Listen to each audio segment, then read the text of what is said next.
Barbershop conversations, man. Man, what a time we had last night, man.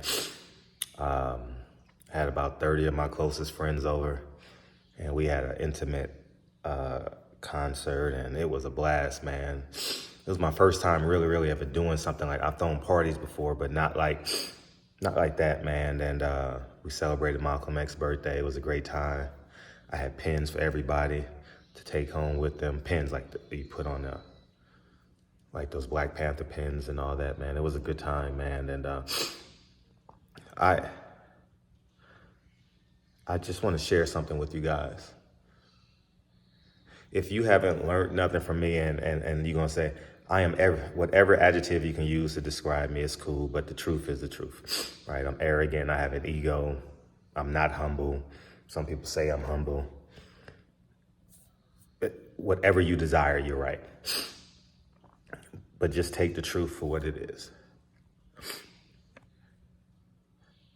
Everything that I've aspired to do, especially since 2007, I've done it myself, right? I didn't want to be a part of Hollywood. I had $1 million opportunities to do it. I made my own movies. I didn't go to a major publication. I started out at the LA Sentinel, and my editor knew what type of writer I was. He said, build your own platform. I told him I was gonna build my own platform, and then at some point, you're gonna have to go on your own, and that was the plan from the beginning. If you guys didn't know, now you know. My editor, who will be a Hall of Fame writer, he's already in the Hall of Fame here in Los Angeles. That was the plan. I built my own platform. You know, when I got laid off in 2007, I created my own job. You know, as of right now, my children have their own jobs, you know, and build, man. If I can say anything, you know what I mean? Malcolm X saying the ballad of the bullet, the man goes into your community with an empty basket in the morning, I'm paraphrasing, and then he goes home with a full basket at night, and he leaves the community and takes care of his own family. You know, and if you haven't learned nothing from me, is I am as independent as I tell you I am. And hopefully you guys can take from that, man. You get what I'm saying? Because at the end of the day, that's ultimately what we want. Let me lean against this wall. That's ultimately what we want, man, is to have our own, you know, and have something for our families, have something for our legacy, you know. And if you don't take that, but last night was a blast, man. We had a live band, we had live entertainment. Craig Fax came through. He's on his way to Vegas. It was a great touch. Dre cooked. It was beautiful, man. Yo, Dre can cook. Dre can cook her butt off, man. I'll tell you the menu. We had fried chicken, macaroni and cheese, yams, greens, cornbread, and sweet potato pie, peach cobbler, chocolate cake. Everything is gone. Everything. We had a couple pieces of chicken left. All the mac and cheese is gone. All the greens is gone. All the cornbread is gone.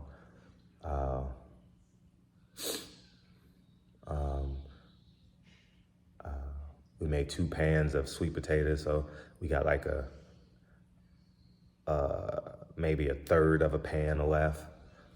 Dre can cook her butt off, Dre. I mean, man, it was just beautiful to see, man. And yeah, man, it's about 30 people in there, man, and entertainment was beautiful. And you guys gonna say, well, it's about the money, it's expensive. No, it's about doing it yourself, man. You don't have to go to Staples Center if you don't have to. You don't have to go to your local dance joint, you know what I mean, to put on a concert. You can actually do it yourself, man, you know? But just think independent before you think attaching yourself in things that you do. My hand getting tired. You know what I mean? Think independent, you know what I'm saying? Think independent before you think like, when you have an idea, first thought, how can I get this done by myself? And then you go, how can I get this done with my inner circle of people I can trust 100%? And then you may think, I don't know what the next step is, but then you may think maybe I need to go to a bank and get a loan. You get what I'm saying? Like go through those 3 cathartic steps, because it's so important, man, you know? And Malcolm X celebrations is getting bigger and bigger, man. Bigger and bigger, you know? Typically it's about 10 to 15 of us that do dinner every year. This year it was about 30 families, 30 people, and it was kid friendly. They brought their kids. Lincoln and them were playing on the basketball court, running around, you know what I mean? Doing what kids do. And we had the parents in the back, and half of them was in the kitchen talking to Dre, and the other half was out here, and then they switched, and they all come. It was just a beautiful vibe, man. Honestly, it was a beautiful vibe, man. We did the electric slide and all that, man, and I had a great night, man, and it was all in honor of Malcolm X. You guys know how much he means to me.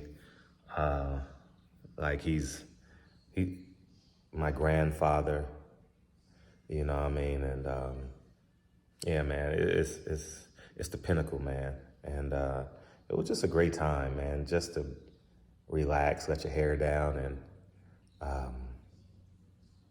yeah, man, it just felt good, man. And Malcolm X 90, it would have been 98, man. I think Malcolm would have made it to 100 too, because he lived a clean life. You know what I mean? He was faithful to his wife. They said he had the cleanest autopsy. That's one of the cleanest, the cleanest autopsy that the guy had ever seen, or that had done the autopsy. You know, lived a clean life. His daughters are growing old gracefully. I think the oldest is 64 now, Attila. So, but yeah, man, build your own. If you take nothing from me, I know I'm arrogant. I'm never gonna change. You know what I mean? Money exponentially tells the world who you are. And by my tone and by my delivery, I don't answer to no one. I lead a family, so I'm accountable to them. I answer to no one. You get what I'm saying? And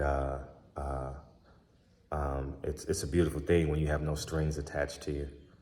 And don't forget to serve your community, man.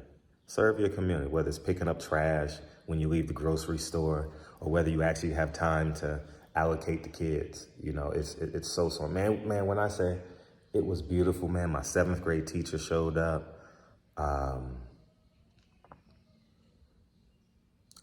My grand aunt, she's 91, came.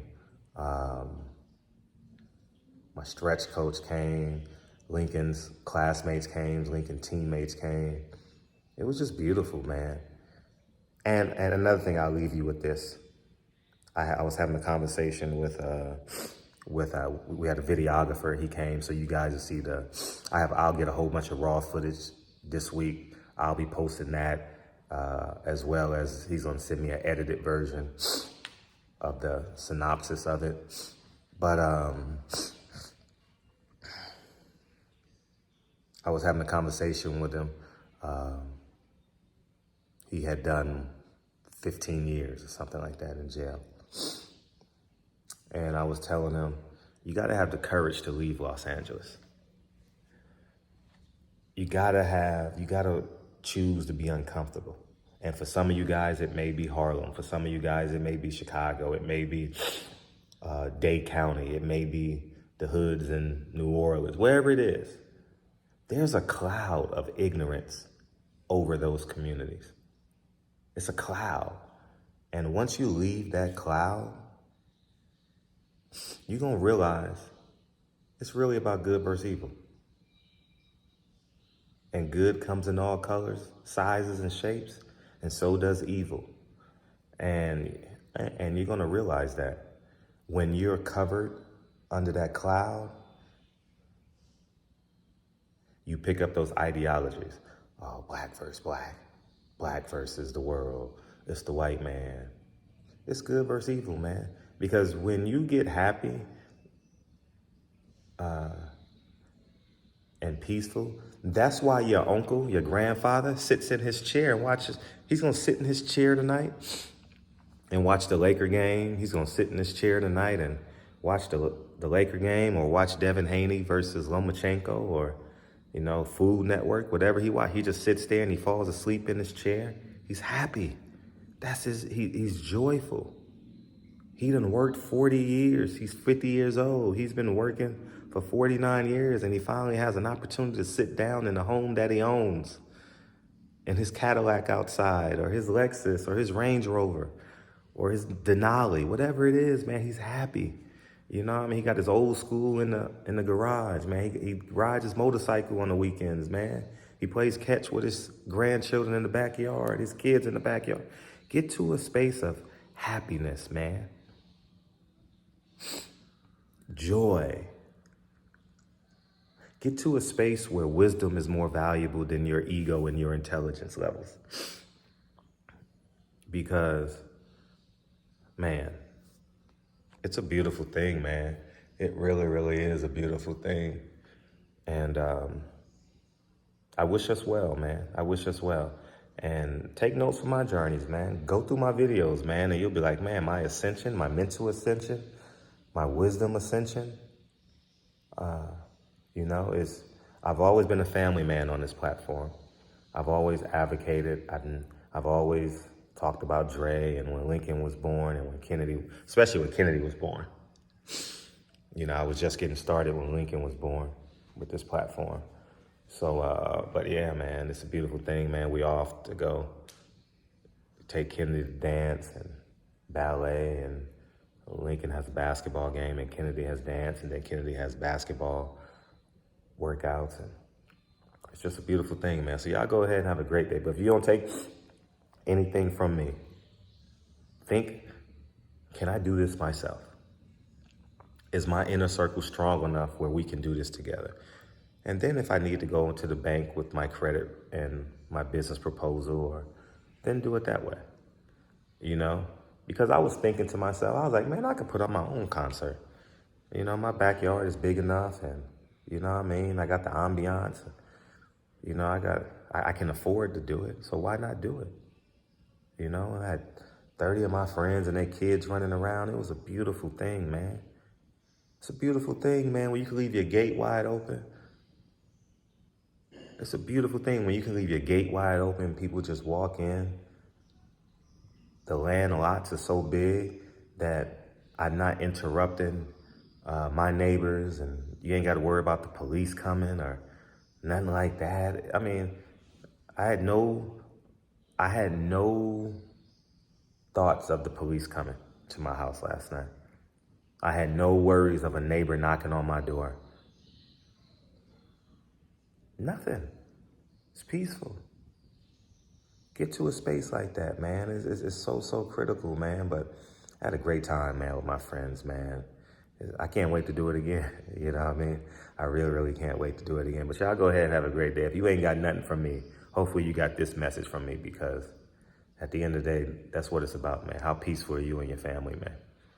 Barbershop conversations, man. Y'all have a great day. I'm about to go take the kids. Y'all ready? All right, finish your smoothies. All right, remember how I said win the first 5 hours of your day? Dre, myself, Lincoln, and Kendall, we all drink smoothies. We got to win the first 5 hours of the day. Y'all have a great day, man. Peace, y'all.